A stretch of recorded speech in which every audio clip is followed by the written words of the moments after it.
I never thought I'd be writing this story, but here we are. Sometimes life hits you so hard that you have no choice but to hit back. This is about the night my parents tried to throw me and my children out of their house, not knowing that I was the one keeping them afloat financially. Buckle up, because this gets messy. Let me start from the beginning. My name is Melissa, I'm 34, and I'm a single mother of two amazing kids, Elaine, 8, and Owen, 5. Their father walked out when Owen was barely 6 months old, leaving me to raise them alone. It wasn't easy, but I managed to build a successful career as a software engineer, eventually landing a senior position at a tech company that pays well enough to support my family. My parents, Franklin and Joanne, are in their early 70s. Dad retired 5 years ago from his job as a middle school principal, and Mom never worked outside the home after she had my sister Jessica and me. They live in the same house where Jessica and I grew up, a modest 3-bedroom ranch in the suburbs that they bought when Dad was 25 and Mom was 23, over 45 years ago. Jessica, my younger sister by 2 years, is what you might call the golden child. She married her college sweetheart Brian when she was 25, and they have 2 kids together, Madison, 6, and Max, 3. Brian works in finance and makes decent money, and Jessica works part-time as a dental hygienist. They live in a beautiful 4-bedroom colonial about 20 minutes away from our parents' house. Here's where things get complicated. 2 years ago, my apartment lease was up for renewal, and the landlord jacked up the rent by 40%. As a single mother in an expensive city, I was struggling to make ends meet despite my good salary. Around the same time, my parents were having their own financial troubles. Dad's pension wasn't as much as they'd hoped, and Mom's medical bills were piling up after she had some heart issues. When I mentioned my housing situation during a family dinner, Dad suggested I move back in with them temporarily. "Just until you get back on your feet," he said. Mom agreed, saying it would be nice to have the grandkids around more often. It seemed like a win-win situation. I'd save money on rent, and I could help them with their expenses. What my parents didn't realize at the time was just how much I was earning. My salary had grown substantially over the years, especially after some strategic job changes and promotions.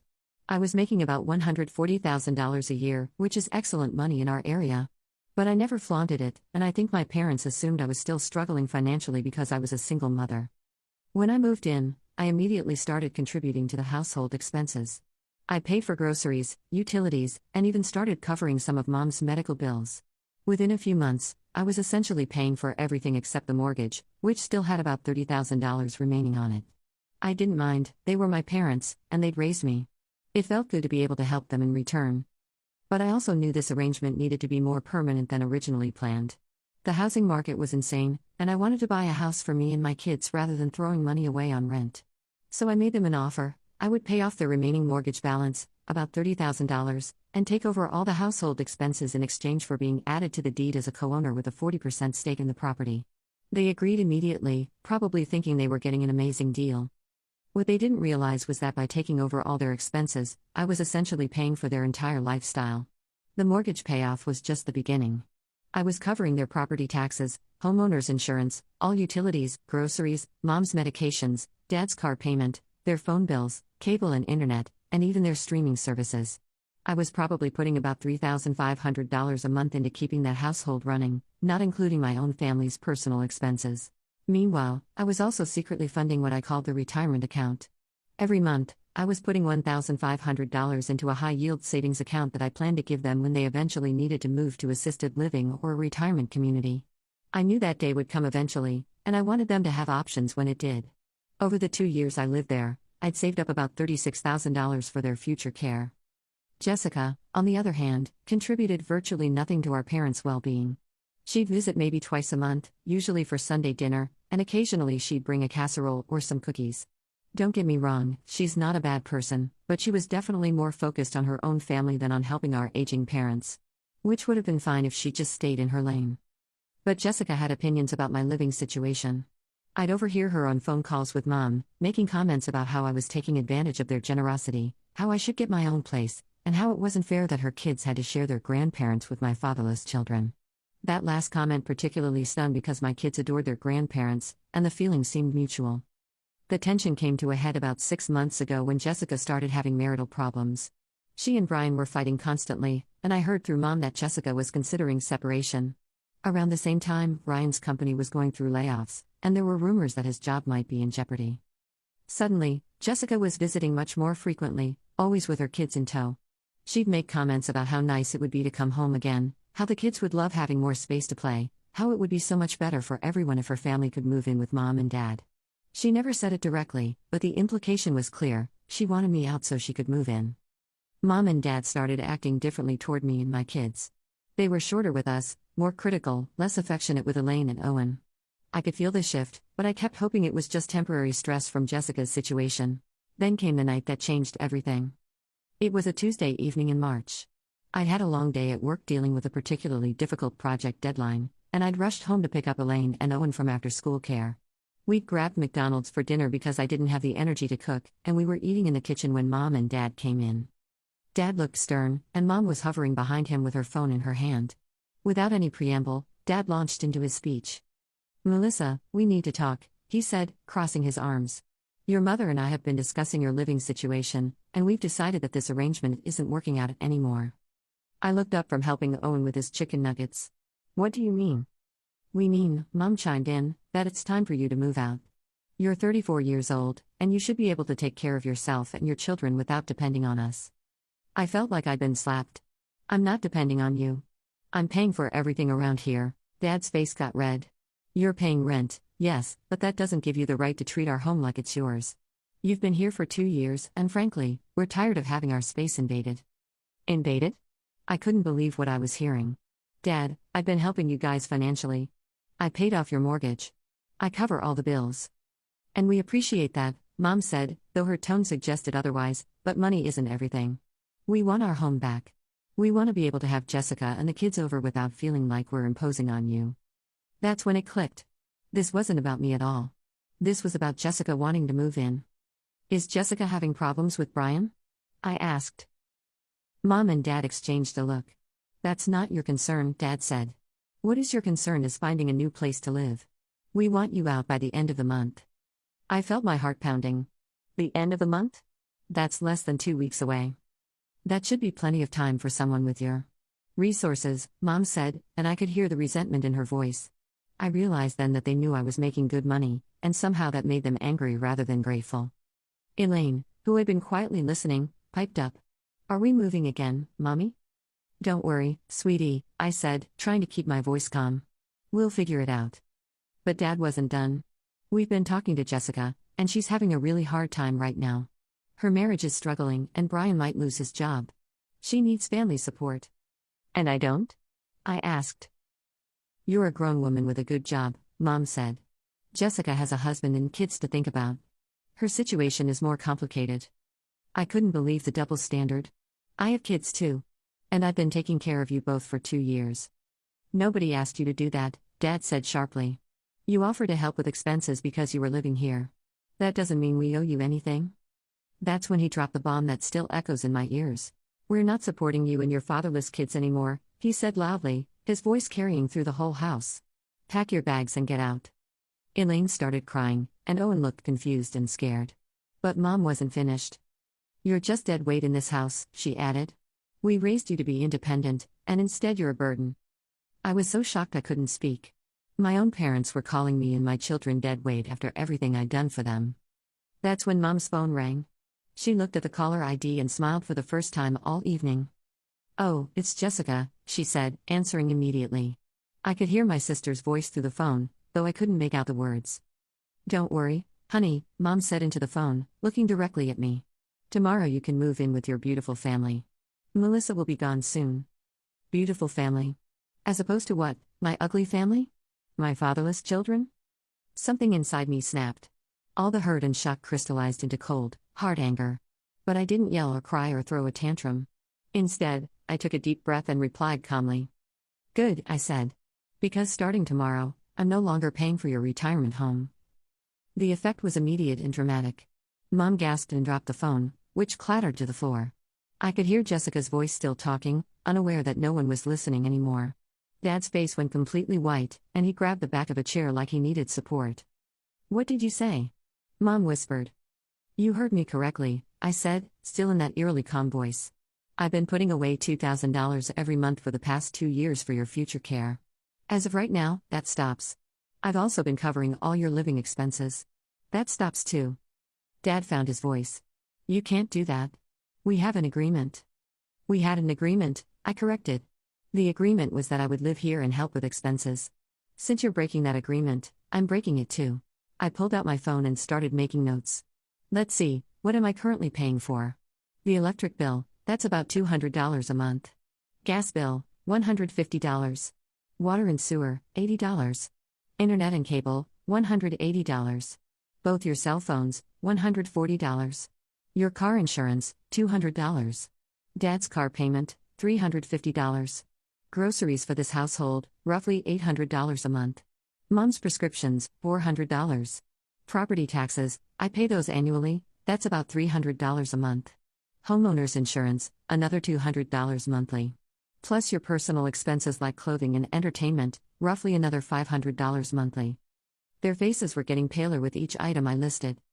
Oh, and let's not forget the $30,000 I paid to eliminate your mortgage, or the $36,000 I've saved up for your eventual care needs.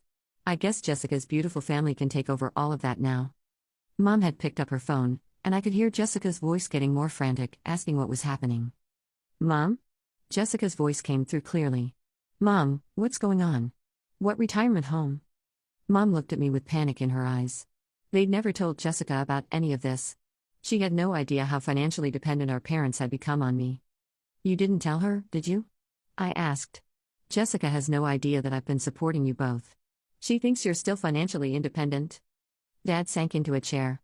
Melissa, let's discuss this rationally. Rationally? I laughed, but there was no humor in it. You just called my children fatherless and me dead weight. You told me to pack my bags and get out with less than 2 weeks' notice. Where was rationality then? Elaine had stopped crying and was watching me with wide eyes. Owen was still confused, but he could sense the tension in the room. Kids, go upstairs and get ready for your baths, I told them gently. Mommy needs to finish talking to Grandma and Grandpa. After they left, I continued. I want to make sure we're all clear on what's happening here. You want me out by the end of the month so Jessica and her family can move in. Fine. But Jessica's family will need to take over all the expenses I've been covering. How much? How much is that exactly? Mom asked in a small voice. I did quick math in my head. Roughly $3,500 a month in ongoing expenses, plus I won't be contributing to your care fund anymore. Jessica and Brian will need to figure out how to cover that. The phone was still on speaker, and I could hear Jessica clearly now. $3,500? A month? What are you talking about? Mom looked at Dad helplessly. They painted themselves into a corner. Maybe we were hasty, Dad said slowly. Maybe we should discuss this more. Oh no, I said firmly. You were very clear. You want your house back. You'll have it. But you'll also have all the financial responsibility that comes with it. I picked up Mom's phone from where she'd dropped it. Hi, Jessica. Melissa? What the hell is going on over there? Mom and Dad just told me I have to move out by the end of the month because you need to move in with your beautiful family. They're all yours, sis. Along with about $42,000 a year in expenses they can't afford on their own. There was silence on the other end of the line. I don't understand, Jessica finally said. Ask them to explain it, I said. I'm sure they'll fill you in on all the details. I'm going upstairs to help my fatherless children with their baths. I handed the phone back to Mom and left them to deal with Jessica's questions. Over the next hour, I could hear heated discussions happening downstairs. Voices were raised, there was crying, and at one point I heard what sounded like Jessica screaming at someone. But I focused on my kids, giving them their baths, reading them stories, and trying to shield them from the chaos. After I got Elaine and Owen settled in bed, I sat down at my laptop and started doing some research. If I was really moving out, I needed to understand my options and my legal position. Here's what I discovered: since I was on the deed as a co-owner of the house, I had legal rights. I couldn't be evicted with just 2 weeks' notice. More importantly, since I had been paying all the household expenses, I could make a case that my parents had been financially dependent on me, which could affect any legal proceedings. I also looked into the money I'd put toward the mortgage payoff and ongoing expenses. While the mortgage payment was a gift, I'd kept meticulous records of all the household expenses I'd covered, treating them as loans to my parents. I'd never formalized this arrangement, but I had 2 years' worth of bank statements and receipts showing exactly what I paid for. Around 10 p.m., there was a soft knock on my bedroom door. It was Mom, looking exhausted and defeated. "Can we talk?" she asked. I let her in and closed the door so we wouldn't wake the kids. "Jessica is very upset," Mom said, sitting on the edge of my bed. I imagine she is. She had no idea about the financial arrangements. She thought we were doing fine on our own. I didn't respond. I wanted to hear what Mom had to say. She says she can't afford to take over those expenses. Ryan's job is secure for now, but they're already struggling with their own mortgage and bills. Still, I waited. Your father and I? We made a mistake tonight. We were feeling pressured by Jessica's situation, and we took it out on you. That wasn't fair. No, it wasn't, I agreed. We don't want you to leave, Mom said quietly. We know how much you do for us, and we're grateful. We really are. You have a funny way of showing gratitude, I said. Calling my children fatherless and me dead weight. Mom winced. We were wrong to say those things. We were angry and frustrated, but not at you. At the situation. What situation, Mom? The situation where your daughter Jessica wants to move in but can't afford to support you the way I do? Mom was quiet for a long moment. Yes, she finally admitted. So your solution was to kick out the daughter who's been taking care of you and replace her with the daughter who can't? It wasn't logical, Mom said. We were thinking with our hearts, not our heads. Jessica seemed so desperate, and she kept talking about how nice it would be to come home. We got caught up in the idea of having her and the grandchildren here all the time. And you forgot that you already have grandchildren here all the time. My children, who you just called fatherless. Mom started crying. We love Elaine and Owen. You know we do. I don't know that anymore, I said honestly. Because people who love my children don't call them fatherless as an insult. People who love my children don't try to kick them out of their home with 2 weeks' notice. We sat in silence for a while. Finally, Mom spoke again.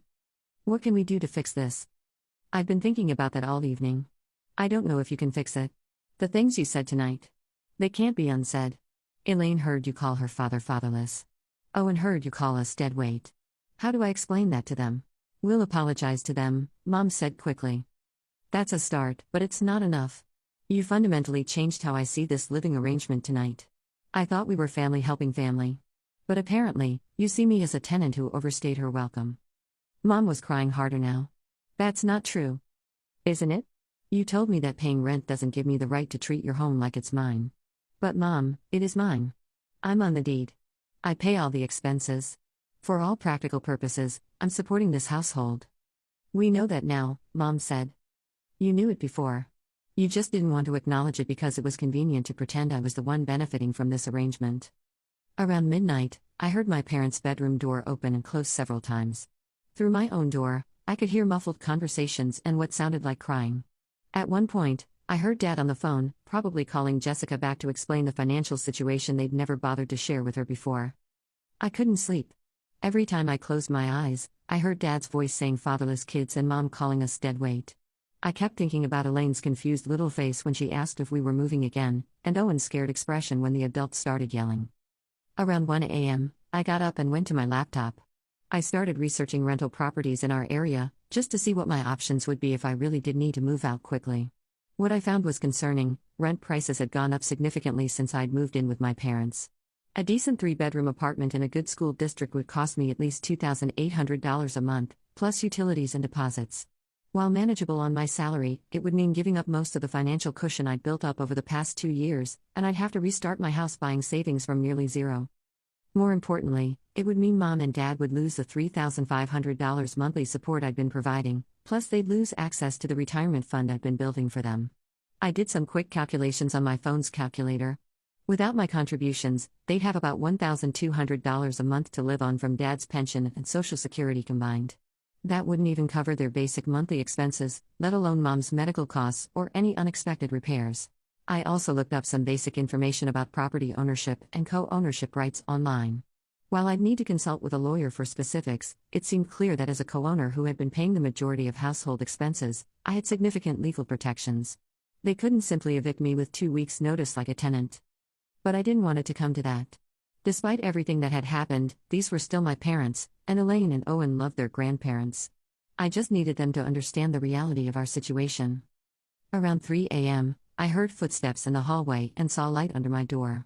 Someone was moving around downstairs, probably Dad getting a glass of water or Mom taking one of her medications. I wondered if they were having as much trouble sleeping as I was, and whether they were starting to realize the full implications of what they demanded. The next morning, I got up early to make breakfast for Elaine and Owen before school. I wanted everything to feel as normal as possible for them, despite the chaos of the night before. I was standing at the stove, scrambling eggs and trying to act like everything was fine, when Dad appeared in the kitchen doorway. He looked terrible, like he'd aged 5 years overnight. His hair was disheveled, his eyes were red and puffy, and he was still wearing the same clothes from the night before. It was clear he hadn't slept at all. "Melissa, we need to talk about what happened last night." "I think everything that needed to be said was said," I replied, not looking up from the scrambled eggs I was making. I was still angry, and I wasn't ready to make this easy for him. "No, it wasn't. I owe you an apology. A big one." I finally looked at him. He looked older than I'd ever seen him, and genuinely remorseful. "I was completely out of line last night. The things I said about you and the kids were unforgivable." "Yes, they were. I've been feeling emasculated, I guess, by having you support us financially. It's hard for a man my age to accept that his daughter is taking care of him instead of the other way around." I could understand that, but it didn't excuse his behavior. "So you decided to make me feel terrible about helping you?" "I didn't think it through. I was feeling sorry for myself, and I took it out on you. That was wrong." Elaine and Owen came bouncing into the kitchen, and the conversation stopped. But I could see Dad watching them with a different expression than he'd had lately, more tender, more guilty. After breakfast, while the kids were getting ready for school, Jessica showed up at the house. She looked as tired as our parents, and her eyes were red from crying. "We need to talk," she said to me. "Okay." We went out to the back patio where we could have some privacy. "I had no idea," Jessica started, "about any of it. The money, the expenses, the retirement fund. Mom and Dad never told me." "I figured as much." After breakfast, while the kids were getting ready for school, Jessica showed up at the house. She looked as tired as our parents, and her eyes were red from crying. But there was something else in her expression, a kind of shock and embarrassment that I'd never seen before. "We need to talk," she said to me. "Okay." We went out to the back patio where we could have some privacy. Jessica sat down heavily in one of the wicker chairs that I'd bought last spring when I decided to fix up the outdoor space.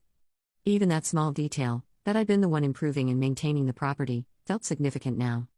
"I had no idea," Jessica started, "about any of it. The money, the expenses, the retirement fund. Mom and Dad never told me."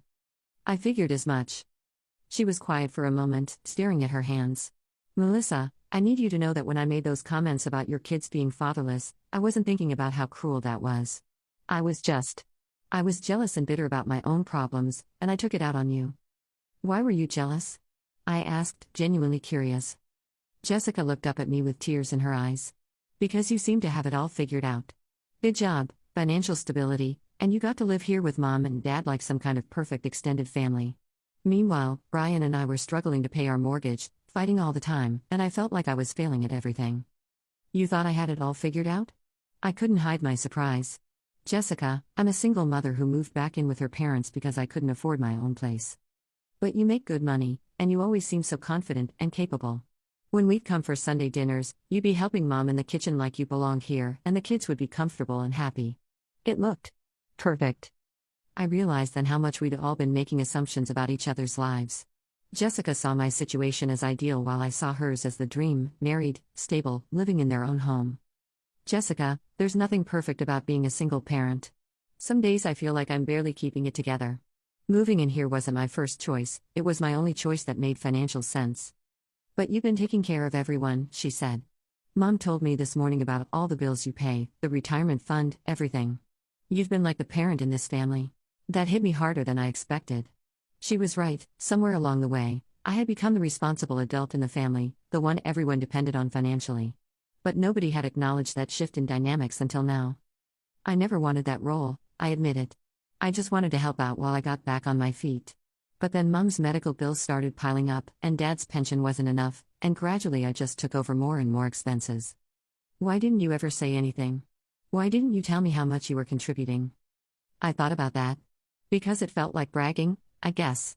And because I thought you knew. I assumed Mom and Dad were keeping you informed about their financial situation. Jessica shook her head. "They never said anything. Whenever I ask how they were doing financially, they just say we're managing or don't worry about us. I thought Dad's pension and Social Security were enough to cover their expenses." "They're not even close to enough," I said.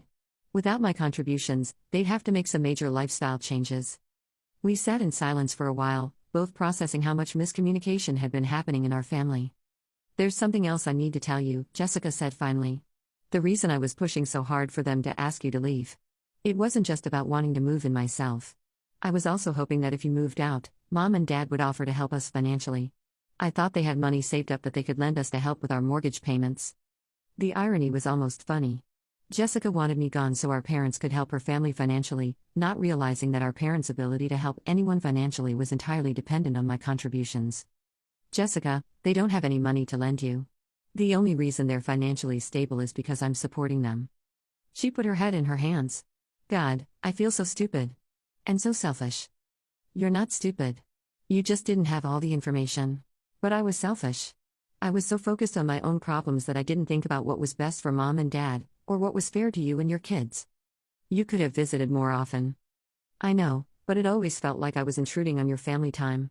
And then when things got bad with Brian, I started fantasizing about moving back home, feeling safe and supported like when we were kids. But you're not a kid anymore, Jessica. And neither am I. We're both adults with responsibilities. I know that now. Brian and I talked all night after everything happened yesterday. We're going to try counseling, and we're going to figure out our problems without running away to Mom and Dad. That was something, at least. I owe you an apology too, Jessica continued. I said some really nasty things about you and the kids over the past few months. The fatherless comment. That came from me originally. I said it to Mom during one of our phone calls, and I guess she repeated it last night. That hurt more than I expected. Why would you say something like that? Because I was being petty and jealous. Because it felt like your kids got all the grandparent attention, and I wanted to diminish that somehow. It was cruel and stupid. At least she was being honest. Jessica, Elaine and Owen didn't choose to be born to a single mother. They didn't do anything wrong. And frankly, they're amazing kids who deserve better than having their aunt talk about them like that. You're right. I want to apologize to them too, if you'll let me. I considered that. Maybe. But not today. I need some time to process all of this. Over the next few days, there were several family meetings. Mom, Dad, Jessica, and I sat down and had some very difficult conversations about money, expectations, and family dynamics. Here's what we worked out. First, I would stay in the house, but we would formalize our arrangement. I would continue paying the household expenses, but we would draft a legal agreement outlining exactly what that meant and what my rights were as a co-owner of the property. Second, the retirement fund I'd been building would continue, but Mom and Dad would acknowledge it officially and we'd set up a proper trust fund with legal documentation. They'd also start contributing a small amount themselves, even just $200 a month, so it felt like a shared responsibility rather than my solo project. Third, Jessica would contribute more to our parents' well-being, but in non-financial ways. She'd take over managing Mom's medical appointments, help with household tasks that were becoming difficult for them, and provide more emotional support. Fourth, we'd establish clear boundaries about visits and family time. Jessica's family would be welcome anytime, but the expectation that I might need to leave to make room for them was off the table permanently. Most importantly, Mom and Dad would apologize to Elaine and Owen for what they'd said, and we'd all work on repairing the relationships that had been damaged. The apology to my kids was heartbreaking to watch. Dad got down on Elaine's level and told her that he'd said some very unkind things about her family, and that he was sorry. He explained that sometimes grown-ups say stupid things when they're upset, but that doesn't make those things true or okay. Elaine, being 8 years old and incredibly forgiving, hugged him and told him it was okay. Owen, who hadn't fully understood what happened anyway, was just happy that Grandpa wasn't mad anymore. But the real test came a few weeks later, when Brian did lose his job. Jessica called Mom in a panic, and I could see the old patterns starting to emerge. Mom got that look in her eyes like she wanted to invite Jessica's family to move in again. That's when I had to put my foot down firmly. Mom, I said after she got off the phone, I know you want to help Jessica, but we've already discussed this. There isn't room for another family in this house, and there isn't money for me to support another family. But she's struggling, Mom said. And I'm sorry about that. But Jessica and Brian are adults who need to figure out their own solutions. Just like I had to when Elaine and Owen's father walked out on us. Dad, to his credit, backed me up. Melissa's right. We can offer emotional support to Jessica, but we can't solve her problems for her. It was a turning point.